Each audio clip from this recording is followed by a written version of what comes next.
Chapter 5.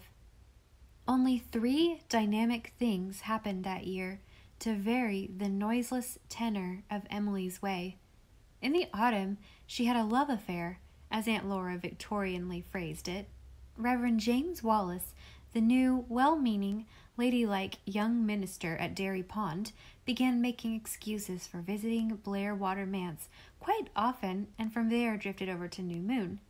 Soon everybody in Blairwater and Dairy Pond knew that Emily Starr had a ministerial beau. Gossip was very rife. It was a foregone conclusion that Emily would jump at him. A minister! Heads were shaken over it. She would never make a suitable minister's wife, never in the world. But wasn't it always that way? A minister picking on the very last girl he should have. At New Moon, opinion was divided. Aunt Laura, who owned to a Dr. Fell feeling about Mr. Wallace, hoped Emily wouldn't take him. Aunt Elizabeth, in her secret soul, was not overfond of him either, but she was dazzled by the idea of a minister, and such a safe lover. A minister would never think of eloping. She thought Emily would be a very lucky girl if she could get him. When it became sadly evident that Mr. Wallace's calls at New Moon had ceased, Aunt Elizabeth gloomily asked Emily the reason, and was horrified to hear that the ungrateful minx had told Mr. Wallace she could not marry him. "Why?" demanded Aunt Elizabeth in icy disapproval. "His ears, Aunt Elizabeth, his ears," said Emily flippantly. "I really couldn't risk having my children inherit ears like that."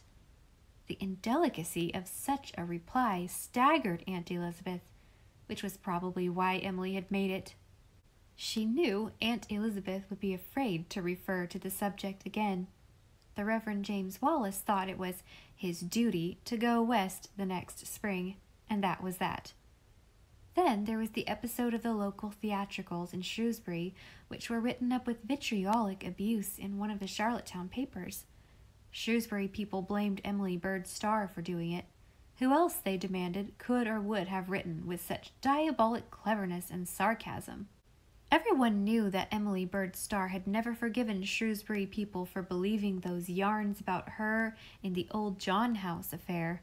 This was her method of revenge. Wasn't that like the Murrays, carrying a secret grudge for years until a suitable chance for revenge presented itself? Emily protested her innocence in vain. It was never discovered who had written the report, and as long as she lived it kept coming up against her. But in one way it worked out to her advantage. She was invited to all the social doings in Shrewsbury after that. People were afraid to leave her out, lest she write them up. She could not get to everything. Shrewsbury was 7 miles from Blairwater, but she got to Mrs. Tom Nichols' dinner dance, and thought for 6 weeks that it had changed the current of her whole existence. Emily in the Glass looked very well that night.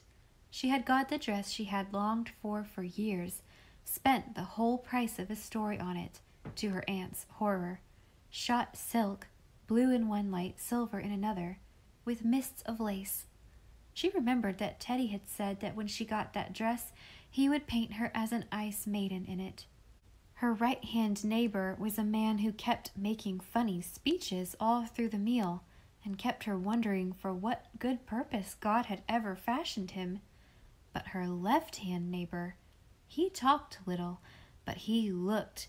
Emily decided that she liked a man whose eyes said more than his lips, but he told her she looked like the moonbeam of a blue summer night in that gown. I think it was that phrase that finished Emily, shot her clean through the heart, like the unfortunate little duck of the nursery rhyme. Emily was helpless before the charm of a well-turned phrase. Before the evening was over, Emily, for the first time in her life, had fallen wildly and romantically into the wildest and most romantic kind of love, the love the poets dreamed of, as she wrote in her diary. The young man, I believe his beautiful and romantic name was Aylmer Vincent, was quite as madly in love as she. He literally haunted New Moon. He wooed beautifully. His way of saying, "Dear lady," charmed her. When he told her that a beautiful hand was one of the chief charms of a beautiful woman, and looked adoringly at hers. Emily kissed her hands when she went to her room that night because his eyes had caressed them. When he called her Rapley, a creature of mist and flame, she misted and flamed about dim old new moon, until Aunt Elizabeth unthinkingly quenched her by asking her to fry up a batch of doughnuts for Cousin Jimmy.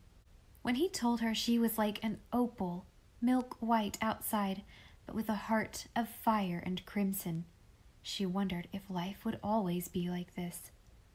And to think I once imagined I cared for Teddy Kent, she thought, in amazement at herself. She neglected her writing, and asked Aunt Elizabeth if she could have the old blue box in the attic for a hope chest.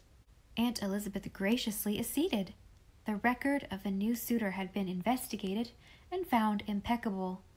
Good family, good social position, good business.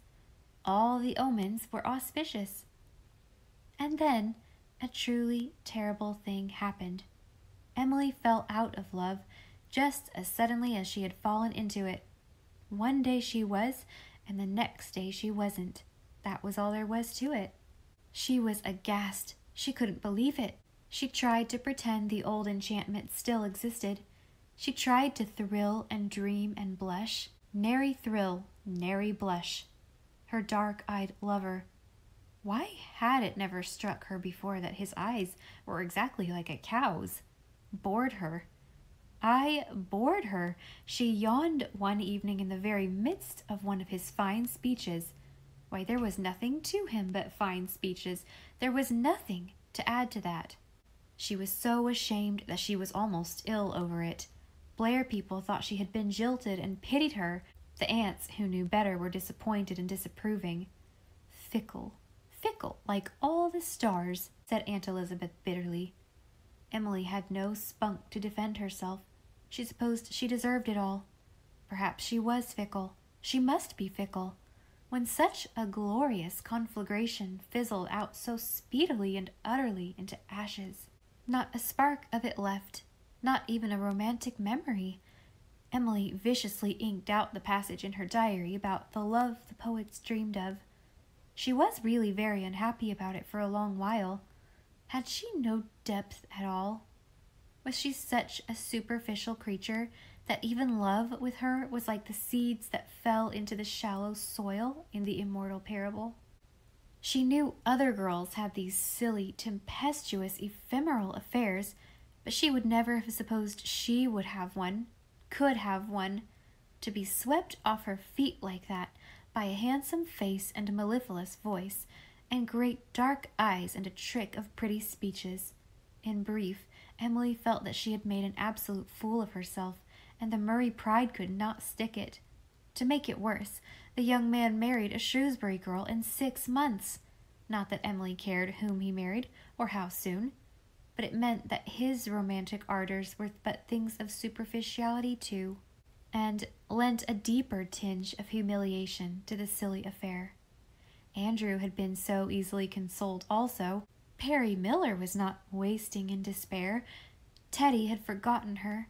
Was she really incapable of inspiring a deep and lasting passion in a man? To be sure, there was Dean, but even Dean could go away winter after winter and leave her to be wooed and won by any chance-met suitor. Am I fundamentally superficial?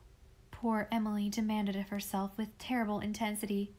She took up her pen again, with a secret gladness. But for a considerable time, the love-making in her stories was quite cynical and misanthropic in its flavor.